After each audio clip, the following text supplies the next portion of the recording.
So, looking ahead, what lessons from your career are most important for the next generation of journalists, investigators, and intelligence professionals?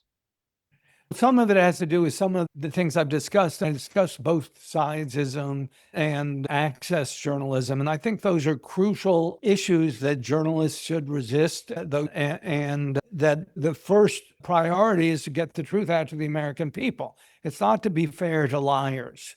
It's to put the lies in context, to determine where that information comes from. And I think we have to learn how to deal with these counterintelligence failures and make sure it doesn't allow the Russians to put a Russian asset in the White House anymore. Hopefully, we can get through this and get to the next election without it being suspended from some fake existential threat. Uh, Right. I believe we can get through this together if we can stand together. Eventually, the administration isn't going to be able to target everybody. So there's been a systematic purge of individuals in the FBI who are willing to speak up and stand up to politically biased bullshit. And I think the American people are getting sick of it. And I think Kash Patel should be impeached immediately for his activity. He does not represent as somebody who should be at the helm of the most powerful law enforcement organization in the world. Yeah.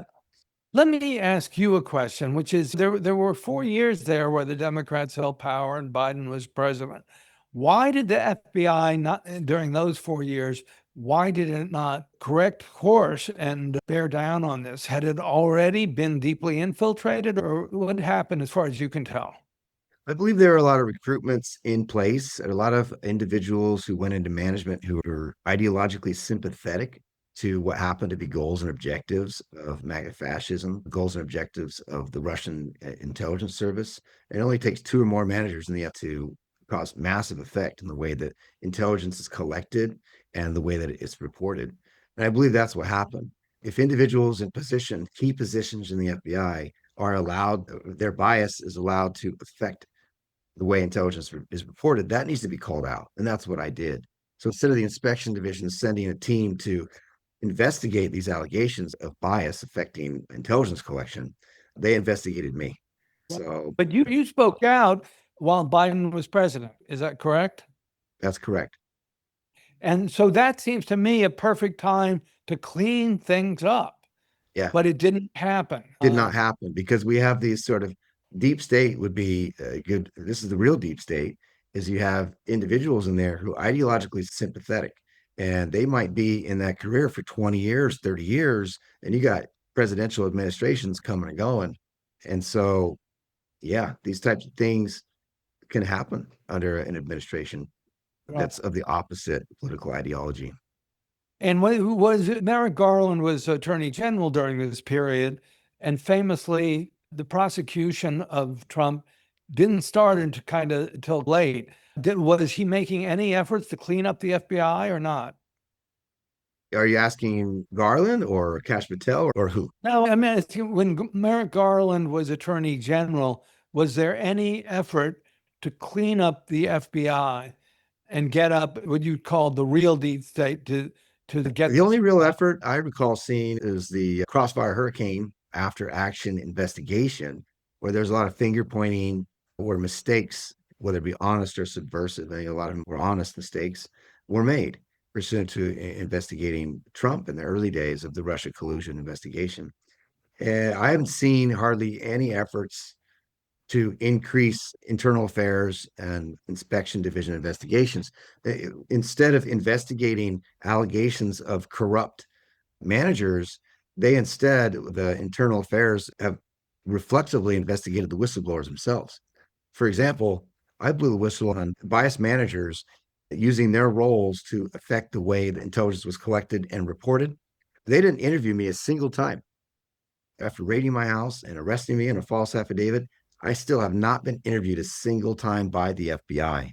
I've been interviewed by the prosecutor. And he seemed unaware of what was actually going on at the time, but the FBI never interviewed me. Now, think about that. You investigate somebody and you raid somebody's house, and they're sitting there right there wanting to talk, and you refuse to talk to them. And the only explanation for that is that they're afraid that the information I would have provided would have increased their burden of proof because their case is quite flimsy. So, yeah, whistleblowers exist for a reason. They exist to call out institutional failures, gross waste mismanagement, abuse of power, and that's exactly what I called out. And instead, they investigated me. Now, think about that. There were a few people who I identified specifically and reported to the inspector general who were able to do that. They're able to take these resources and divert them to self-serving purposes. And that's about as close to what I would call a deep state as possible. I wasn't doing this for my health. I wasn't doing it for money. I didn't want to be famous. I was concerned the FBI would drop the ball in reporting, and we did because of this. They lost sight of what our job really was. And the FBI, really, the true failure is when the FBI became more concerned about how things would look than about actually finding the truth. And the FBI refused to investigate things, even though they were politically inconvenient. That's when they lost their soul. I haven't Right. given up hope that they can be reformed or replaced with a more effective institution that actually does do public corruption investigations. But currently, it's a cuckold organization being ran by a yes man. Okay. Great. Yeah. Is Okay. that Well, thank you for joining me, and I'm sure we could go on. This is an incredibly stimulating topic, and I'm sure we'll be in touch. okay? Thanks for having me, Okay. Jonathan. Bye.